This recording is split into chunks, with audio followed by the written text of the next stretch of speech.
Hi, good afternoon, Ajit and Karan. Very warm welcome. Hi, Sunil. Good afternoon. Good afternoon. Karan, are you there? I saw you can I'm unmute. so sorry, I was on mute, I think. So sorry. Hi, pleasure connecting, guys. Good afternoon. Hi, Same Uh, here. hi, Karan. My colleague Nandita as well, who Hi, will be the Nandita. content and SEO initiatives. So very warm welcome, Ajit and Karan. Thank you so much for taking out the time. I know it's going to be a very interesting discussion with two very smart and accomplished professionals. I'm really looking forward to this discussion. Before we kickstart, just like to spend a minute introducing each of you. Let me start with Ajit. Ajit is currently the CMO of Sundaram Mutual, but he's had a very illustrious career in the fintech space. He first finished his MBA from Great Lakes School of Management, and then went on to work with CTS, Cognizant Technologies, in the tech space. And post that, actually went to Bank Bazaar to start their mutual funds vertical, and that was a very successful initiative and a path-breaking initiative at that point of time. And post that has joined Sundaram Mutual to make it one of the most digitally savvy and fast-forward brands in the AMC space. He's also completed his course on digital strategy from the Indian School of Business. Very warm welcome, Ajit. Uh, Thank you, Sunil. Thanks for having me. Absolutely. And moving to just the introduction about Karan, Karanpreet Dindra, he currently heads marketing at Rupeek, which is one of the, I don't know if there are any other competitors actually, but one of the fastest growing gold loan players in the country. I think it was a space occupied by a couple of large incumbents which started decades ago. And Karan and his team have been able to really make a mark in that space and grow phenomenally in a very short period of time. Karan is a graduate from the Delhi University. He completed his bachelor's in economics and history, a very interesting combination, and then went on to complete his MBA from MICA. At the same time, I was in Ahmedabad as well, Karan, actually. Didn't know yeah. that.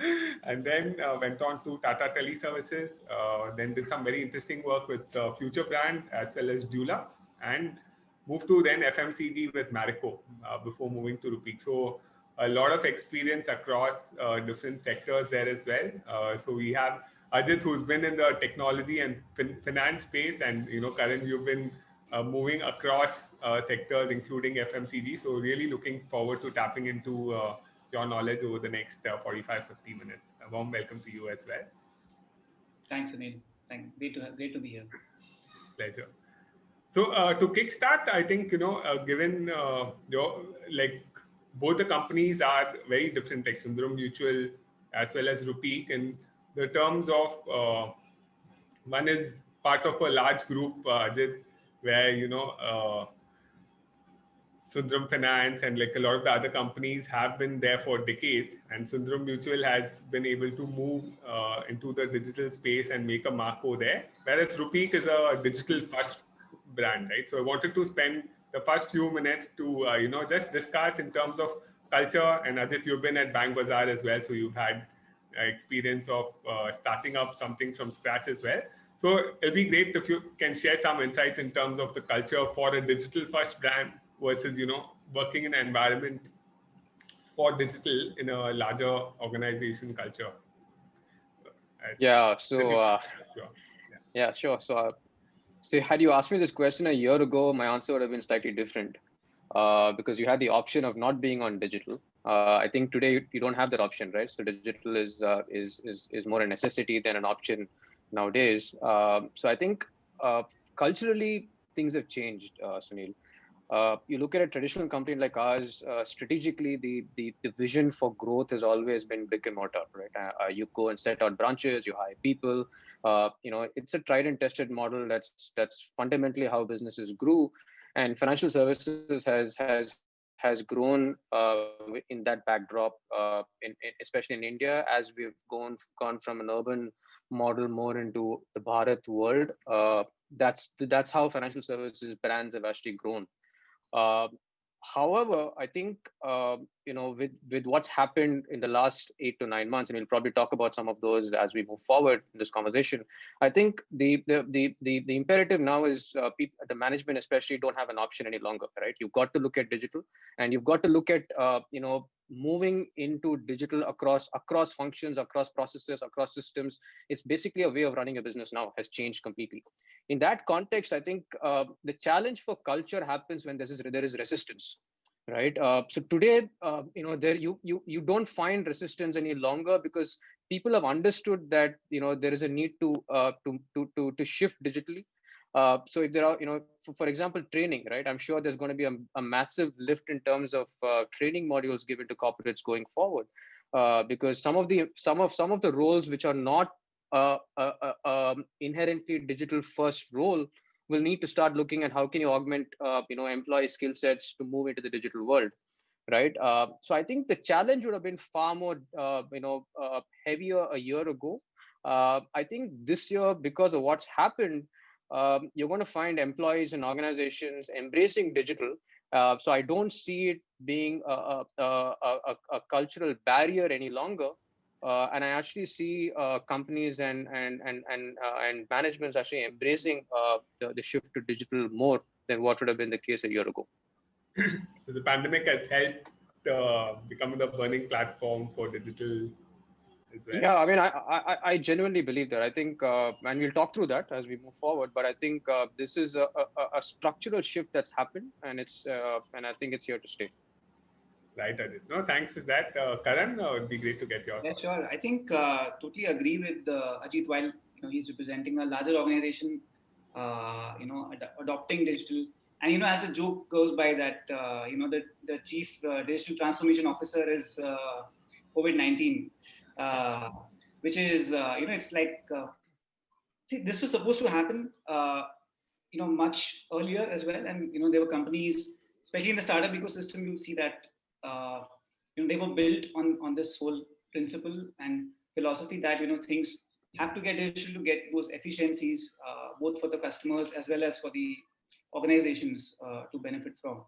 So yeah, if I go back to my experience in at the larger setups, yes, and I think it goes back a few years, and I agree with Ajit here that the last 1 year has been instrumental in changing the philosophy per se.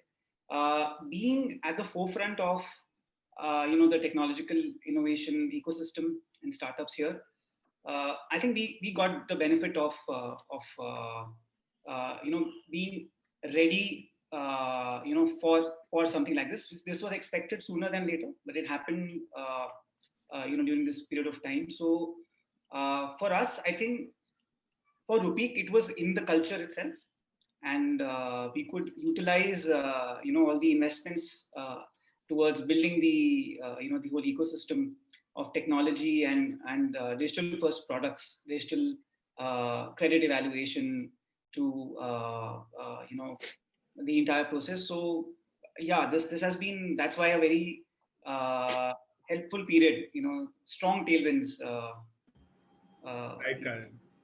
No, absolutely. I think working with both organizations, I think one is, like in Rupeek, it's from ground zero, so you're just building for digital first. Whereas in Sundaram Mutual, while there is now buy-in, already there is like a lot of assets, offline assets, and mindsets which need to be shifted as well, right? Which is happening and is accelerated, but you still have to transition as well, right? Yeah, and I think that's where the terminology phygital comes into play, Sunil. I think so. I would never look at a scenario where what you've built so far is not relevant. Look at it this way, right? So we have as Sundaram Mutual, we've got over 95 odd branches, right? And we and a lot of cities, like for example in UP, we've got 11 branches in UP. Right. So yeah, so some of the branches may not be relevant any longer. However, people are still relevant, right? So the interaction systems have changed. The way people engage has changed. Those sort of transformations are going to happen. But so I think hybrid is a very, very popular word today in a different context. But I think phygital is actually a very, very relevant way of defining how companies like Sundaram Mutual will actually embrace digital, right? It's not that what you did a year ago or till a year ago for 20 odd years is irrelevant going forward. What you did has worked very well, and you need to build on that by actually building a digital ecosystem. And digital is no longer an enabler, right? And there's a big shift difference between being an enabler to a strategic lever itself, right? So digital will be the strategic lever to drive business forward, right? Whereas until now it perhaps was an enabler, right? So now you will start. So for example, Rupeek, clearly is a digital first business model, right? Ours was not a digital first business model. Ours was a brick and mortar business model, right? But digital will now help that model scale up through through different ways, right? It depends on which company has what strategy. So I think we look at it as phygital, where a lot of things will happen digitally, but physical is still required. Yeah, in fact, very interesting, point here. Totally agree with Ajit here. So one interesting thing we have noticed as a digital first brand, and something we have done differently during the COVID period, especially for a category like ours, which is wherein we are not just lending and trusting customers. It's the trust is the other way around because they are physically storing gold with us, to get that credit. So to overcome that trust barrier, and years of conditioning has gone into going to physical locations, and we continue to see our big competitors having branches every 3 kilometers. So what we've done is with our current banking partners during the pandemic. So we took a two-pronged strategy to address the concerns during the brought about by COVID. So one was that people didn't want someone who could possibly be infected, because see, we have a doorstep model, right?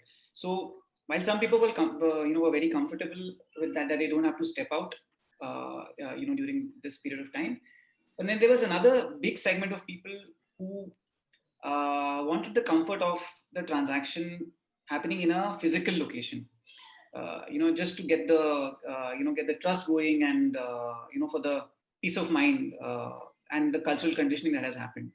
So so that happened. So we actually introduced this thing that there is an option now to also take up and do the transaction at one of our partner branches, which is very close to your home.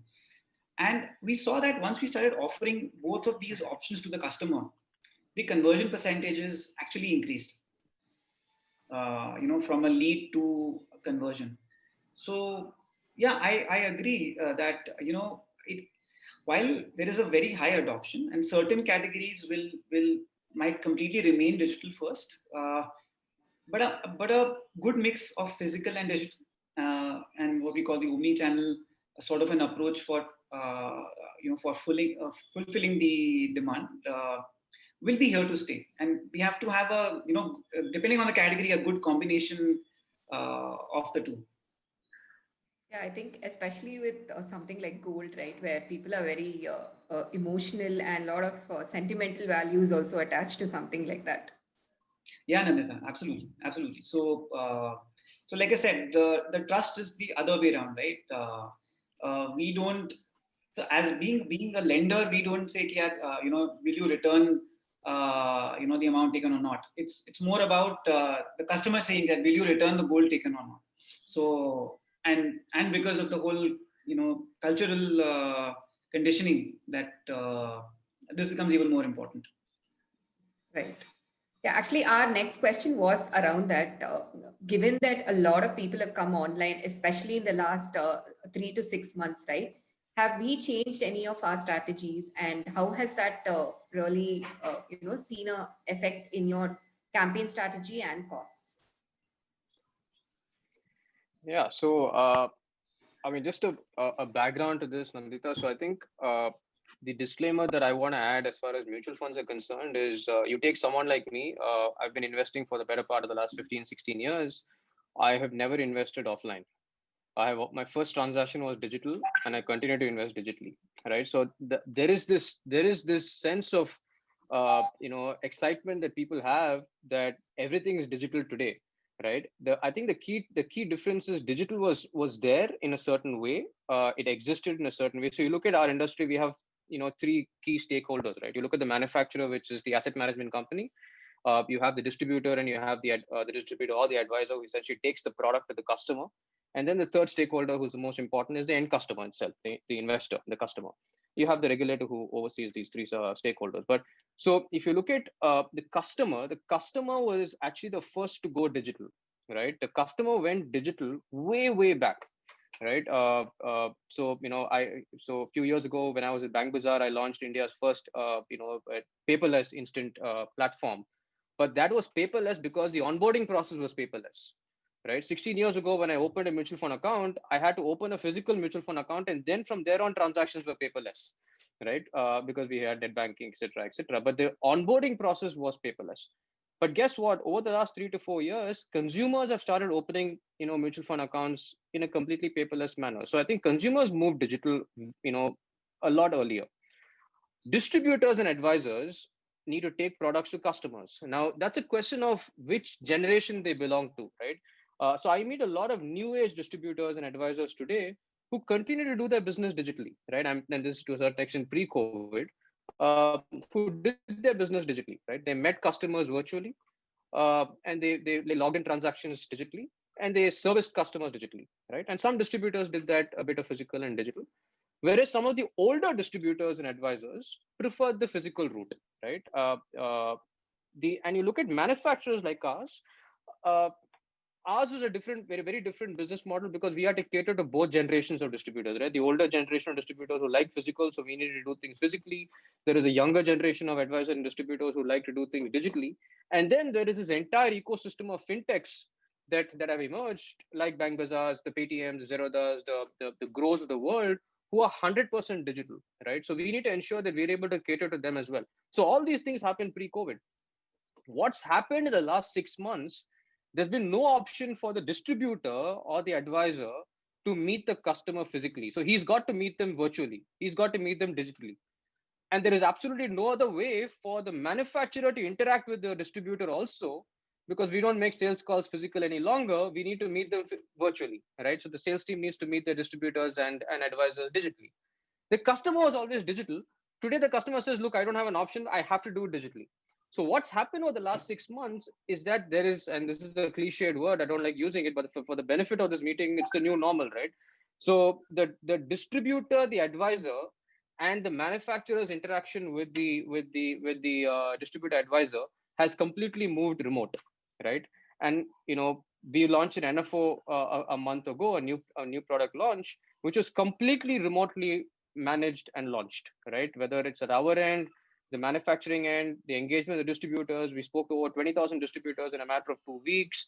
We collected money from over 500,000 customers. 65% of that were completely digitally driven. So I think all of this we now know is possible in a 100% digital world, right? So to your question, Nandita, the last 6 months has been a proof of concept of sorts that you can achieve all of this digitally.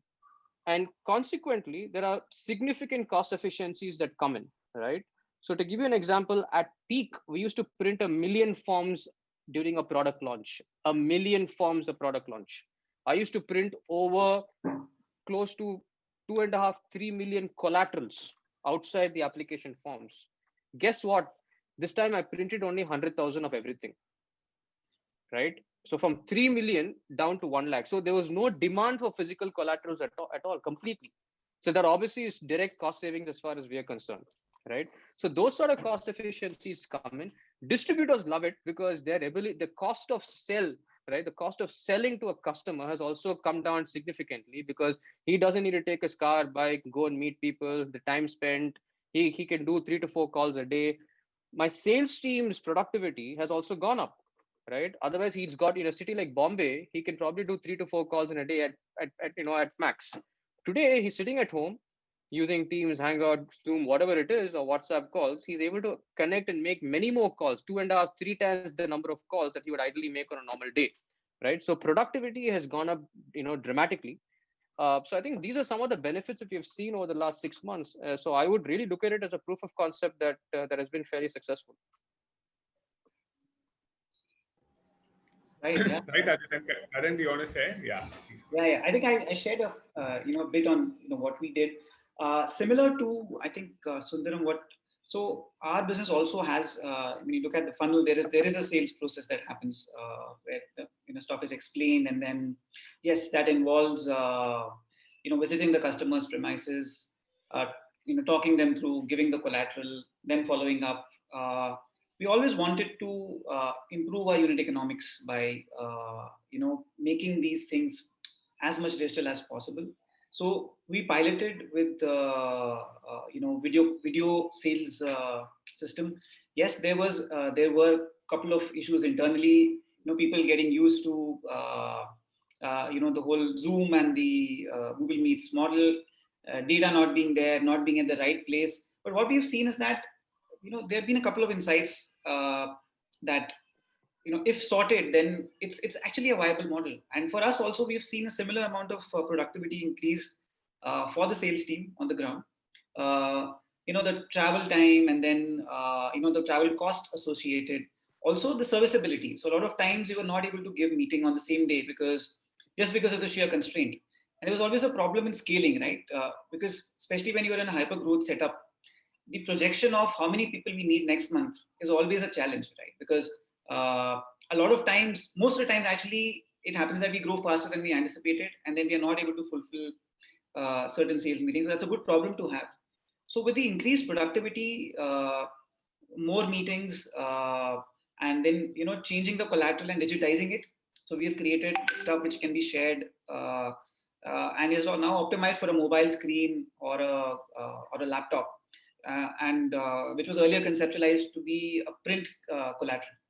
Also, what we had seen was that, especially the kind of TG we cater to, I mean, the large segment of that, the financial literacy is not very high. And overall literacy is also not very high. So when they see something which has a lot of information, text written, they don't want to read, and they end up, sometimes not making, completely 100% sure decisions. Right. Is that why also another reason, Karan, and like even for Ajit, like why digital untouched, because you have to, a lot of times, even for companies like Rupeek and Sundaram Mutual, consumers don't complete the full purchase funnel up to the end without a conversation. So do you think it's because they don't trust the platforms, or, because on a Paytm or, online, like some of the banks, they do get a lot of like direct customers, but for standalone brands, where is that gap?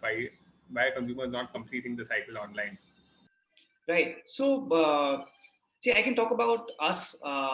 Being a new brand, number one, and we have recently started, taking some big actions on the branding side. I mean, I won't say big right now, but yeah, relatively big than what we were doing, because we were very performance focused till very recently. So yeah, one factor is obviously that. And the other is, generally there is there was a discomfort that, I want some sort of a physical, I need a neck to catch, or I need a physical interaction to get that confidence. So I think because of the situation and adoption across digital categories, right? Be it, the grocery or e-commerce, everything has just ballooned, over this time, and that adoption is helping sectors like ours as well. So we've seen those lead to completion rates being higher, much higher than before. We've seen people going almost 70 to 80% completely hands off, I would say, without the need of people involved. So that's something we have seen. But yeah, trust factor is one thing that, if we are able to bridge that gap, which is now on our very heavily on our radar, then it can pretty much happen all on its own. All online. Sure. Yeah. And so please go ahead. Yeah. So I think this is one of the was one of the things which we also saw and benefited from, and now we want to institutionalize it and see that how can we structurally improve our unit economics by adopting and utilizing and riding the wave, so to say, that's happening. So that was one, and other few innovations. I think, like I was telling you, so it's a mix of physical, because people want to go to the bank branches. So while one is the whole safety approach which is adopted by many brands which are in the at-home category, right from that 9-step safety protocol process, which I think is anyway now adopted by many. So I won't really call it an innovation anymore. But yeah, in the financial space, in the financial technology space, we were the first ones to start to bring that confidence in just creating a small video around that. On the physical side, we actually created something which got us a lot of PR mileage as well. We created a kiosk wherein it's a zero human touch sort of a kiosk wherein there is a it has the UV filter and UV light. So all the documents and the gold that is coming from one side to the other, there is no touch. There is a which I could show you, but I don't have it handy right now. So on one side you put in the the documents and the gold, then the appraisal happens on the other side.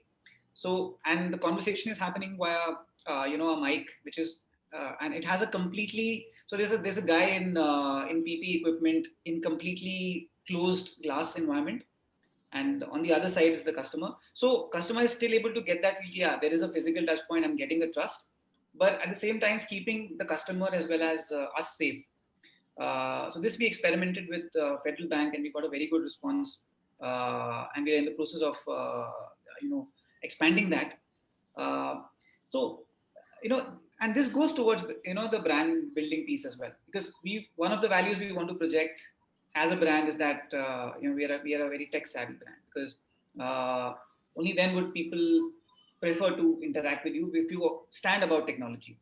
If technology is just one part of what you do, then probably it's not very trust evoking, so to say. So yeah, that's I think the other thing. No, definitely, I think it'll be great to hear from you, Ajit, as well on the direct touch, right? Like Karan was mentioning on the trust deficit being one factor for non-touch conversions. So how was the experience in Sundaram Mutual? I know we worked on this. So I think it's a bit more than just trust. If you look at the product that we sell, it's fundamentally not meant to be an instant product. Although we all like instant, the way it should be sold as an instant product is what some of us say. But look, at the end of the day, this is a wealth creation product, right? And when people are going to invest a lot of money, it's human behavior to say, look, I don't want to be responsible for my decision, because if something goes wrong, I want to hold someone's neck, right? So fundamentally, there is a role of an investment advisor or a distributor, right, in our industry. So I think it's important for us to break out all the digital touch points that are there currently for a customer, and then look at conversions by touch points. Because a customer who typically visits a mutual fund company's website or mobile app is perhaps not coming in with an intent to buy, right? It's perhaps coming in with an intent to research, to study, to understand, to see what your portfolio mix is, to see where you're investing, what stocks do you hold in your portfolio, what's the NAV, the history of the fund, perhaps, right? So he's probably coming with an intention to learn and understand, and then make the decision to buy elsewhere or make the actual transaction elsewhere, right? And I'll give you an anecdotal point here, which I can expand on, right? We did a survey a couple of years ago on consumer buying behavior itself, right? While 85% of India continues to buy mutual funds through distributors and advisors, about 90% of those 85% of customers researched online before making the decision, before actually buying the product out offline, right? Sure. So it mimics consumer tech, it mimics healthcare, it kind of replicates some of those models, because consumers are spending a lot of time researching online on the product, but they're perhaps okay buying it offline. Right. Now, what's happened in the last 6 months? Paytm and grow some of the aggregators. Yeah. Like how are they able to break in? And that's a good question, right? And so that is the reason why you need to break it out is that, right? So the first thing is AMC websites, then you have the Paytm, the Grows, etc., where inherently what they are building out is a marketplace, right? They are building out, massive marketplaces where the intention is to actually instantly fulfill customers' interest. Right. So one of the things that we have done, with Paytm and some of the digital partners is, some of our funds actually take in investments as low as 100 rupees. Right. This is the classic miniaturization that we all studied 20 years ago, to what we're doing in mutual funds today, right? So the idea is to bring in a customer for as low as 100, because if you're going to ask a customer for 10,000 bucks, he may say, look, I don't know how this 10,000 bucks is going to be. It's offline, it's online, it's presenceless. I don't know where I'm going to invest, but 100 bucks, it's okay. I'll invest 100 bucks. I think the idea was that. And the intention is, classic lifecycle management. You bring him in, and then hopefully I'll be able to cross sell and increase his wallet share over time, which is actually more difficult than it seems, right? It's not easy, but we've seen a lot of traffic through that route. But our per investment amount is much more than that number. It's almost 4,000, 5,000 bucks per customer. So there are customers who start off small and then invest, right? But I think the idea is conversion needs to be looked at in different ways, and not really as everywhere a customer goes, are we able to transact and convert him? Because I think the customer actually comes in with a mindset to do different activities in different digital touch points, not necessarily to always convert. So I don't think it's got to do with trust, because if we were to go to a financial advisor and then I listen to him and I don't trust him, that's a different thing altogether, right? Whereas when he comes to a mutual fund website, he's perhaps coming with an intention to research, and he buys most of our products through a financial advisor or a distributor. So I think direct has to be looked at in that lens, unlike the classic consumer tech digital world. No, very interesting and different perspectives as well. I think Karan saying, once you have the trust, and I think also what it clearly highlights is it depends on the product. A lending product where they are especially giving a deposit and, they want the money immediately, whereas here they are investing money for years or possibly even decades. So there's no rush to close immediately. So unless you have a touch point, it's going to be very difficult. Or as you said, a marketplace where they have to start small, like 1,000 rupees. They're already broken in with some other investments, and then this is just an add-on investment, not the first investment on the platform. So I think that's a very good insight on, there's no one answer to it. Depends, even in fintech, depends on the product and the use case. Absolutely. I think, Karan, if you can talk a little bit about full funnel marketing itself, right? From what kind of activities you do, especially in the top of the funnel, considering trust is a huge factor and they need to know who we are, right? What kind of activities have helped, and what do you think that we need to do also, including videos or, interesting content like that? Sure. In fact, this is a good time to, almost a good time to answer this, because we recently started and we knew the need existed from a very long time, right? But we were initially focused more on the bottom of the funnel because, like I said, just to ladder up slowly and profitably. So we started out with with people who are already looking for something like that, and then moved up to generating demand per se, right? So for top of the funnel, what we realized is that the perception, building a perception and associations for the brand, which is again to largely take care of the trust. That those activities need to start from there, and also the decision-making cycle is, while it's a immediate and urgent loan in most cases, but even there are nuances to immediate and urgent, is what we have learned recently. So for someone, an immediate and urgent would be tomorrow. But for someone, an immediate urgent means something which was not planned, and thus, it falls in the category of immediate and urgent, but actually it is unplanned, and you have no visibility how to make up for this gap. But you still have around a week to plan and get this done.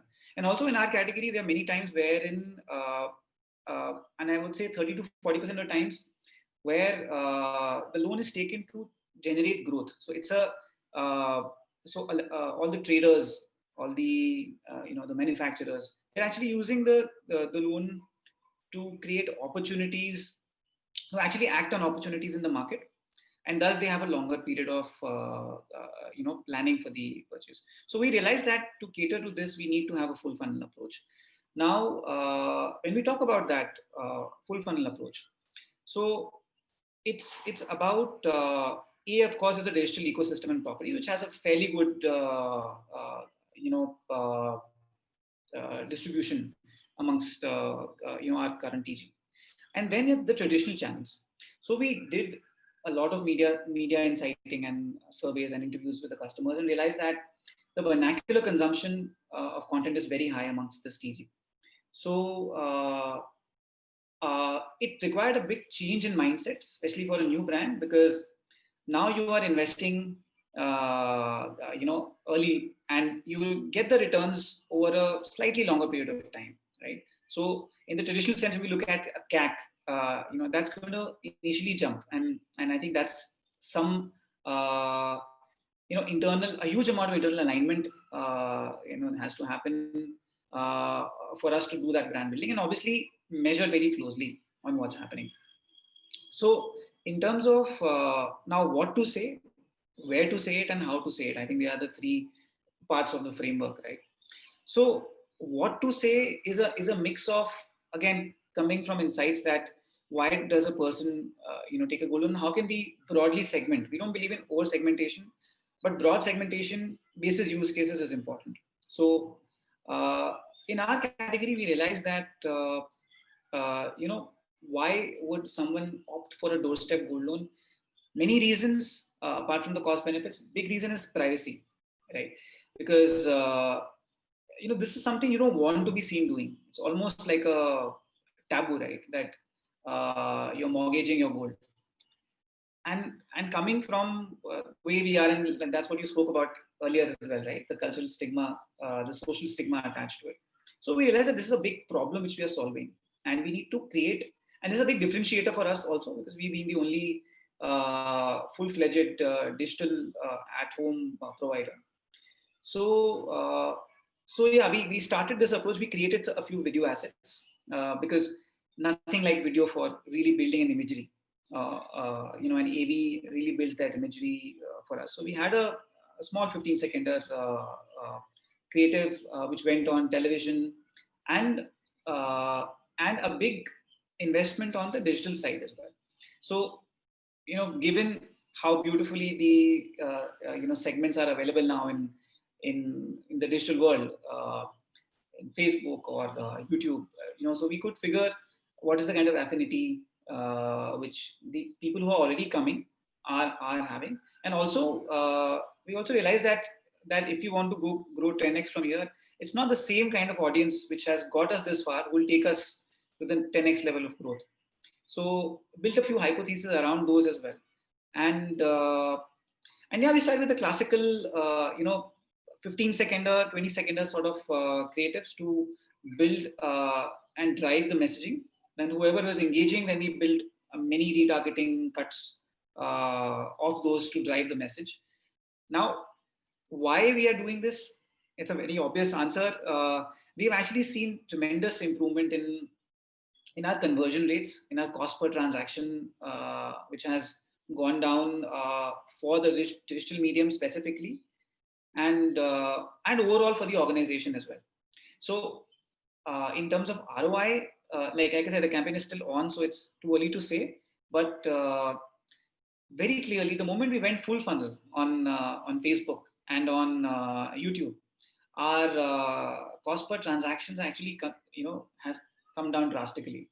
And so basically what's happening, and we did some modeling around that to see that what's the saving from cost per transaction to cost per schedule to and we said that almost 50-60% is already getting recovered while the campaign is on.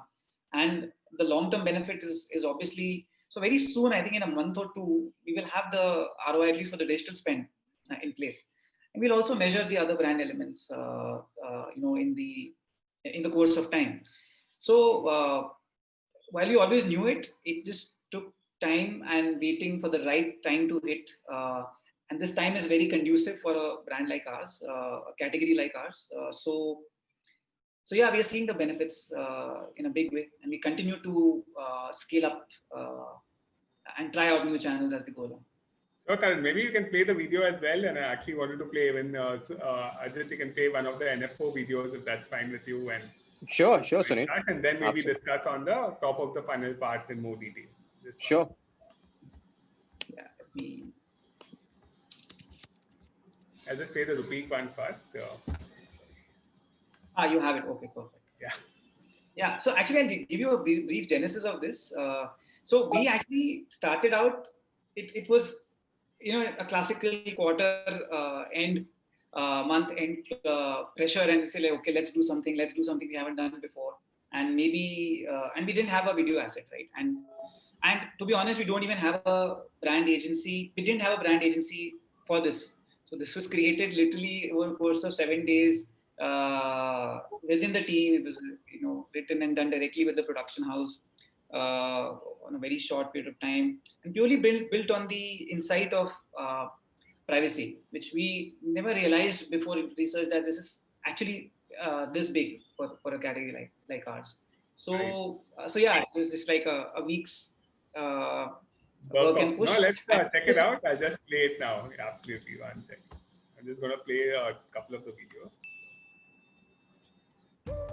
जब gold हमारा काम हमारा तो gold loan के time सबकी नजरें हम पर क्यों?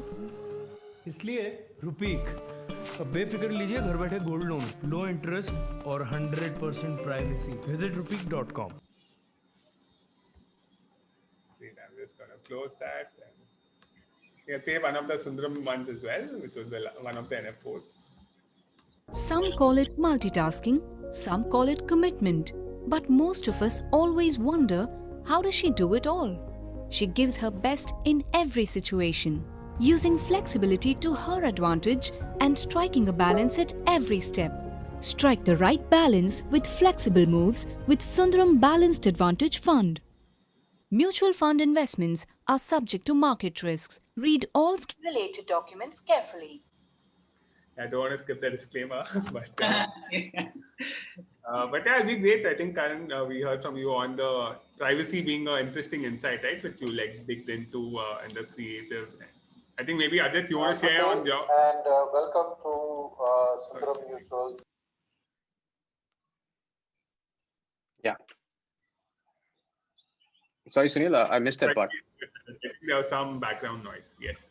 No, I No, think maybe you yeah. could share some insights on the top of the funnel campaigns, how you look at the creative and the communication and metrics as well, and maybe even for the Wisecast, the podcast initiatives which you've been driving at Sundaram Mutual. Sure. So I think like we touched upon earlier, right? We believe that this is a product category which needs to be demystified constantly. I think fundamentally all our communication aims at demystifying this complex product and then actually making this product as mainstream as possible to the customer. I think that's really our core to how we look at communication and creatives, and the Balance Advantage Fund that you talked about, in fact, the fund that we recently launched, which was the Sundaram Blue Chip Fund. If some of you had seen the creatives, essentially we drew a parallel with a sumo wrestler, right? And when you look at a sumo wrestler, the instant impression that you get when you look at a sumo wrestler is size, right? Is the fact that a sumo is massively big and huge to look at. But what the sumo wrestler also signifies is the fact that while he's big, he also has the agility, the flexibility, etc., to counter punches and pushes, etc., right? And he's stable, which is exactly what we want to position a blue chip or a large cap fund, right? Because a large cap fund is there, right? And there are enough large cap funds in the category. So for us to kind of demystify large cap, take it to a customer and approach it in a different manner, right, is how we really look at communication and content. So that's really what. And apart from that, I agree with what Karan talked about as far as videos. I think we also believe that videos are the best way to engage and reach audience, to keep them hooked on. It gives them a visual feel of the brand that they are engaging with. But apart from that, I think our core focus has always been in terms of building a brand for the customer about who we are, what the product is, and then taking the customer to the advisor or the distributor for him to transact, right? So one of the things that happened with the blue chip fund is people started calling it the sumo fund.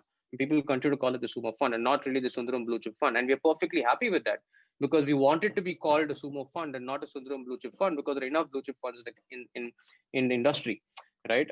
So ultimately, our focus is on educating the customer, and we have gone about creating a ton of assets, in that space of education itself. And this is something which we've again done. It talks about the way we've transformed from a physical to a digital brand. Is 15, 16 years ago, we used to have this a monthly collateral called the Wise Investor, right? Someone who is in their 50s would have definitely read it. But at peak, we used to print 500,000 Wise Investors a month and send it out to customers, right? That's the scale at which this product used to, and this is purely a investor education oriented communication, right? Talks about markets, economy. We'll never talk about fund itself, never talk about Sundaram's funds, but essentially educating investors by Sundaram Mutual, right? We've transformed that into a completely 100% digital property today, right? So we've created this brand called the Wisecast, which is again available for seeing, for listening, and for viewing, right? So we have a blog which is called the Wise Investor. We've got a YouTube channel with the Wisecast, and then we've also got a podcast which is called the Wisecast, right? So the entire aspect of the Wisecast is to put out content, communication, to educate new customers, and to a certain extent the existing customers also, so that they need to be aware of the evolving landscape of the markets and economy itself, right? So that is something. And we've also created digital properties today. Like, for example, we do something called the EMI, which is the economy, markets, and investments every month, right? We simplify markets monthly, and we talk about what it means to the customer, right? And these are all publicly available videos, and these are 30 to 40-minute videos. And then we also do what is known as a question hour, where we don't talk about markets, we don't talk about economy, but we really only take questions from customers, right? We spend about half an hour to 45 minutes, and we talk about we talk about the date. It is typically done towards the end of the month. So we take in a lot of questions during the 3-4 weeks of the month, and we aggregate all these questions, and we also take live questions. I think the intention is very clear. Intention is, can we build Sundaram Mutual as a brand, as a heavy content thought leadership, yet guys who understand this and make it very simple to customers, right? So that when you de-jargonize something as complicated as our business, it resonates with the wide audience. I think that is something that we've seen, and we feel that especially for a digital first audience, de-jargonizing is very, very important. No, definitely, Ajit. I think even Harish at Khata Book, like we had him earlier, where he drives growth, and we ran some of the videos they've been using along with Dhoni as well as the micro influencers. Is very basic language, which it just feels like you're talking to a friend or someone. It's not really making it complex and stuff. And I think vernacular also plays a very important. Yeah, sure. I think vernacular plays a very important role as well. I'll just play the sumo video, and then we can. Yeah, go ahead. Yeah, we can discuss vernacular. I think.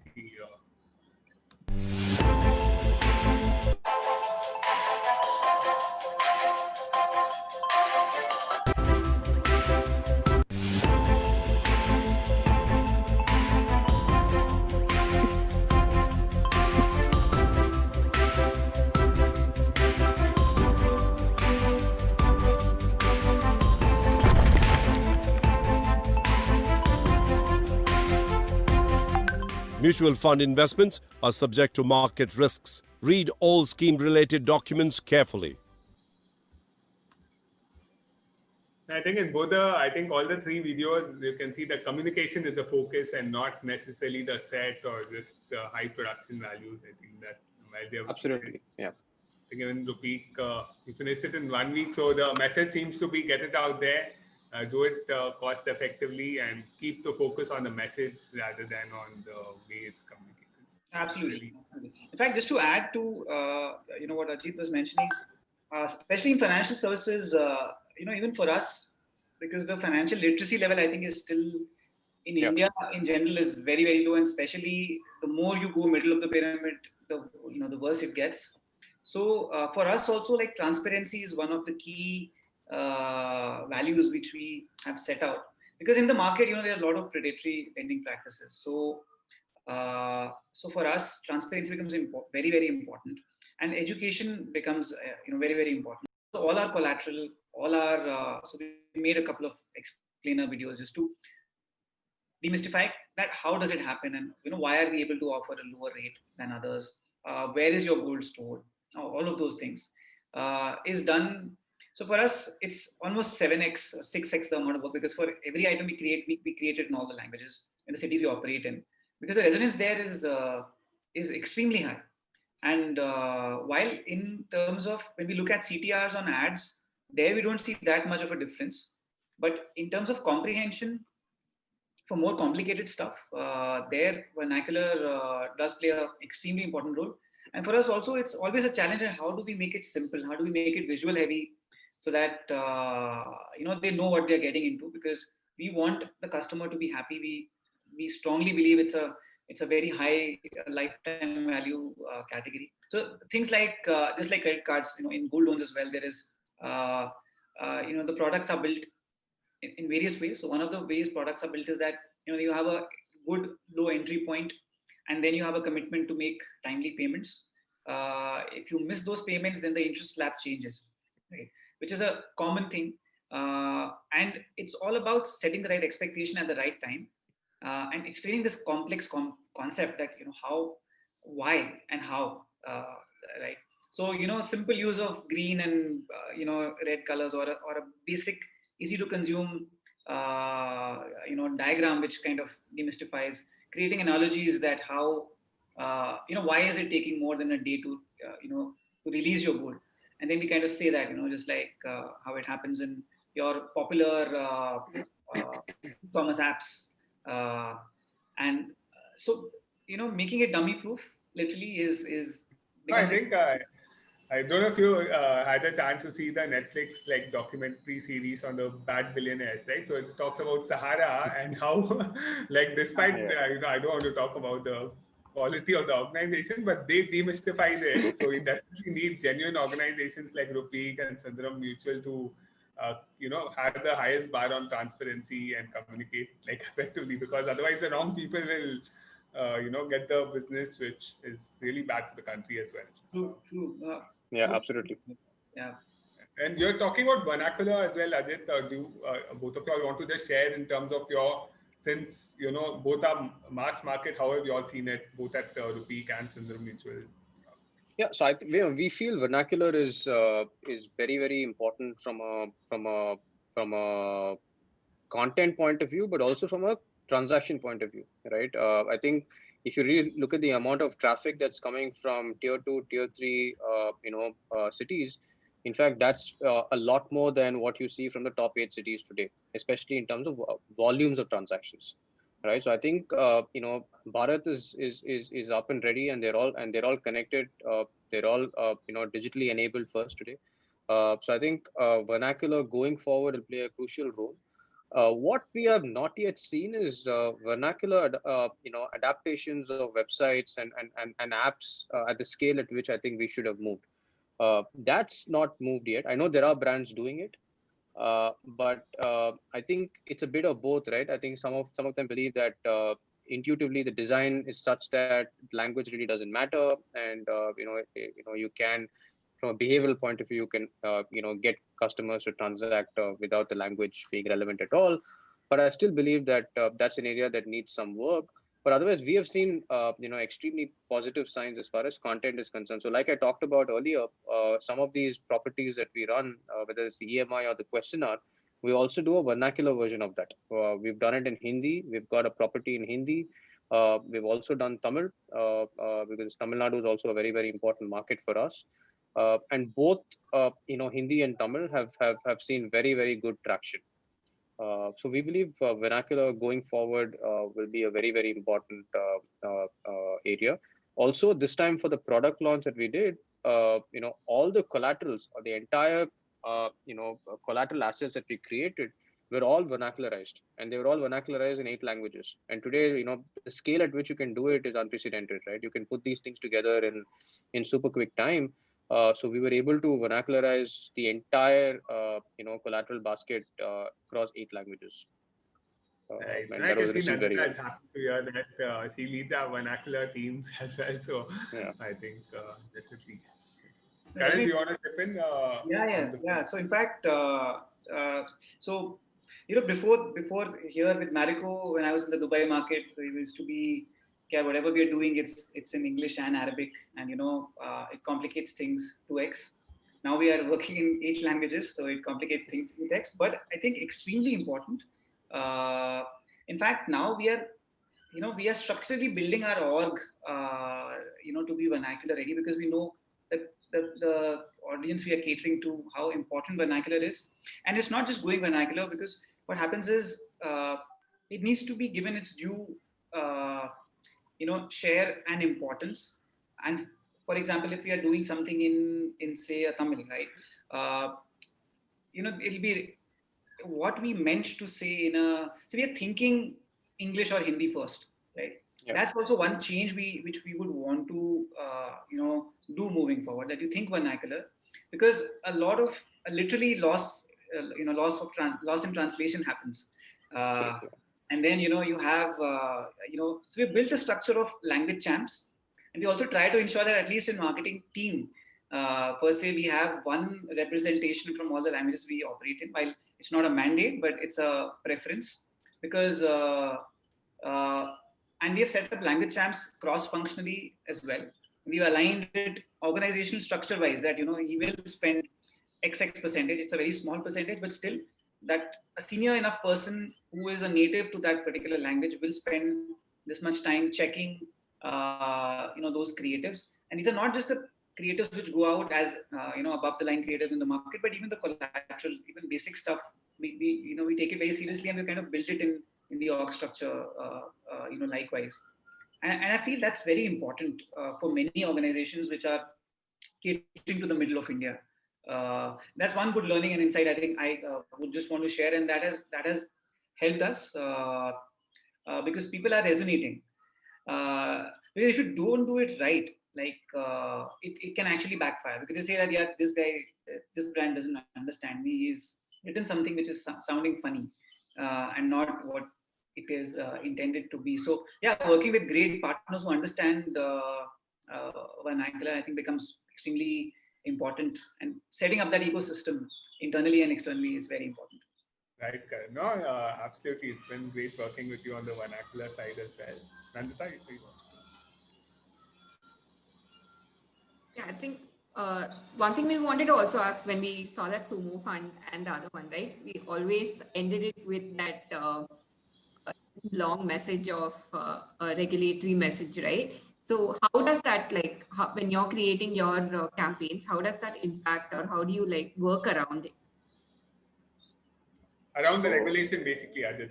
Yeah. So, look, I think the regulators are what they are. They've given a very, very, very clear, indications of what they expect. So I think in our industry, what's important is for, especially, as marketers and when you have, agencies also working, it's important to understand the background of the regulation itself, right? So for example, in our industry, we can't use superlatives. I can't use things like great, good, discount, or fantastic, and these kind of words. I just can't use it, right? And when you talk about fund performance, it's very difficult to put together fund performance in creatives, because I need to add a lot of disclaimer on fund performance, saying I can't do this, I can't promise this, I can't do that. I have to give a lot of stuff on past performance of the fund manager. So it's a very complex field, but once you get a hang of it, I think there are enough ways to work around. But I think that's where the creativity comes in, right? And I believe it's actually a good thing to make this industry more exciting and make it more mainstream, right? The moment we start taking the regulation for what it is and using it as a communication, filter, then communication will become very boring, right? There's no point in talking to customers like how we actually talk internally, right? It's very complicated, right? Customers don't understand compounded annual growth rate. Nobody understands. An average customer doesn't understand what CAGR is. An average customer doesn't understand inflation, right? It's very difficult. People don't understand numbers intuitively, right? It starts from there. So I think the regulation actually help. The regulator actually help marketers think creatively, and help us take products mainstream, right? So we are trying to solve. What are we trying to solve? We are in the business of creating wealth. We are in the business of actually helping people meet aspirations and dreams, right? So within that umbrella, there are different ways of making creatives and content and communication exciting and appealing to customers. So and the second thing is, we also look at mutual funds as a savings instrument, right? And we are launching a lot of products which will actually reposition mutual funds as a savings product itself. Like you take me for example. All my investments and savings are within mutual funds, right? So if I want gold, I have it in a mutual fund. I don't have it in physical gold. If I want equity, it's in a mutual fund. If I want an allocation of fixed deposit, it is in a type of mutual fund. I want to buy US stocks, it's in a type of mutual fund, right? And hopefully, if I want to buy real estate, I will buy it in a mutual fund. And if I want to buy commodities, I will buy it in a mutual fund. So I think, there's a need for us to reposition mutual funds as a savings product itself and take that concept to the customer. So I think the regulator, has been very, very accommodative in giving us enough ways to actually communicate this. The one thing which I think will need some thinking is the disclaimer piece, right? And especially as I watch IPL these days, I see some of the mutual funds I had, which is what we are doing through Amphi. And there are some 350 words on the last screen, which is there for 2 seconds, right? What are we trying to solve there, right? Who are we trying to communicate this to? Nobody can read at that speed.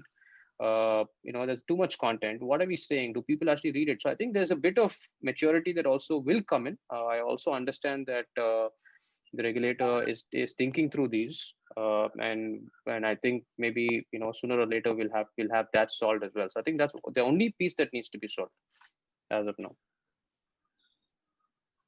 Thanks for sharing that, Ajit. And Karan, any regulation in the loan sector which will factor into communication? Well, being in the financial services, yes, there are regulations, but thankfully, it's not so well defined in terms of communication, because, like I said, the category which we are in, it's pretty much very new. Like you said initially, that who's really the competition. Even to be honest, there's no direct competition per se, because it's not been done before. So our category is a mix of wherein there is banks on one side, and then we are there as the marketplace, and we are connecting with the lenders while being front facing as ourselves as a brand, right? So we get the benefit of not being manufacturer, as Ajit was saying. So we are part manufacturer, part distributor. So the regulations kind of work in our favor. We are able to manage that well.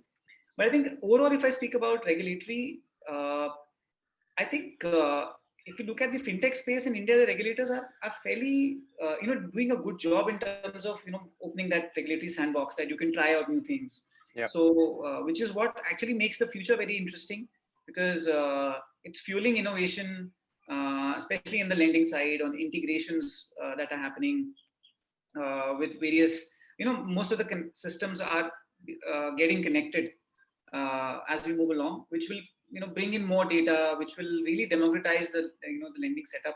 And we just want to ensure that we are on the right side of this benefit and gain that happens for the ecosystem.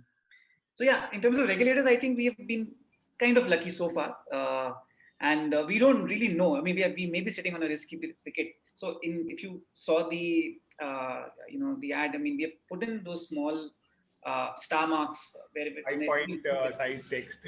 yeah. So again, agree with Ajit that we have to put it because there's no option. But yeah, it's just not helping anyone.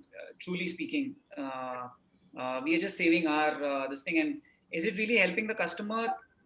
I don't think so, because they're not able to read. Even mis-selling in insurance continues unabated, right? How much regulation is there? They always find a way around. I think it's improved, but yeah, what we can do is at the point of sales, when a physical meeting happens or a digital meeting happens, there we take due effort and acknowledgements and proof to ensure that whatever we are supposed to tell is being told, and is being told creatively.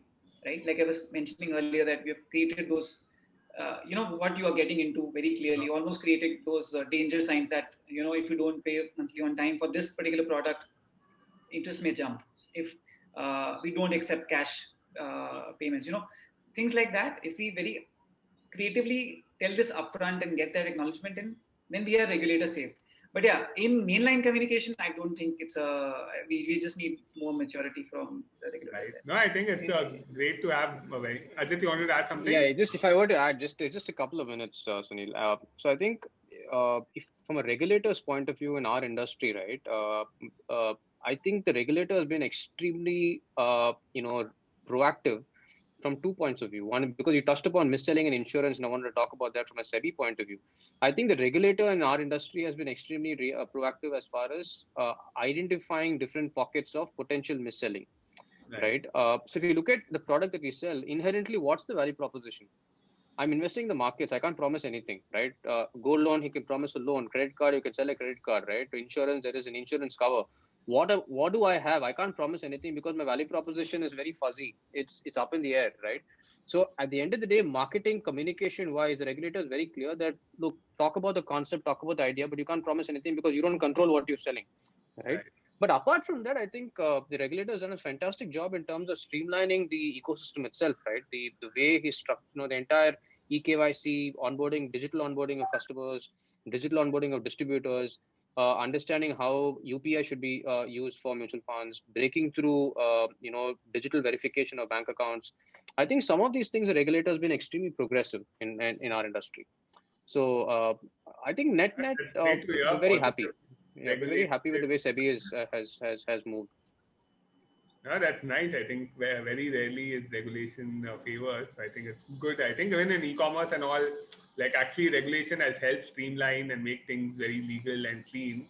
Whereas earlier, a lot of things were in the gray zone. So I'm sure when in the loans and gold loans, good regulation at the right time will only help make it even more mainstream as a platform. Thank you so much. I think we are already out of time, but any final thoughts from both of y'all, Karan and Ajit, before we wind up? I think it's great to have leaders like y'all lead on these organizations and spread investor education as well as enable wealth for Indians. We started the Digital Premier League with the national anthem, and I think apart from knowledge, I think one of the key things is that we move forward together as a nation, right? Which I think you'll have both enabling in your organizations very well. So. No, I mean, I would, I keep hearing a lot of people and I keep reading a lot of news that this too shall pass, and COVID is something like a natural calamity. But I look at India having opportunities during crisis. It happened in 91. It happened in 99, 2000. It happened a couple of years ago with the Geo breakthrough when 4G went at scale. We missed the 3G revolution completely. We went straight to 4G. If we missed the pager revolution, we went straight to mobile. I think this is that sort of a moment for us, right? As a nation, where digital penetration is here to stay, and like it or not, it's an unfortunate way to get this through COVID. However, I think the way consumers and brands are going to interact has completely transformed, right? So digital as a journey will no longer be an option. It's perhaps the only way to operate. That's the way I see it.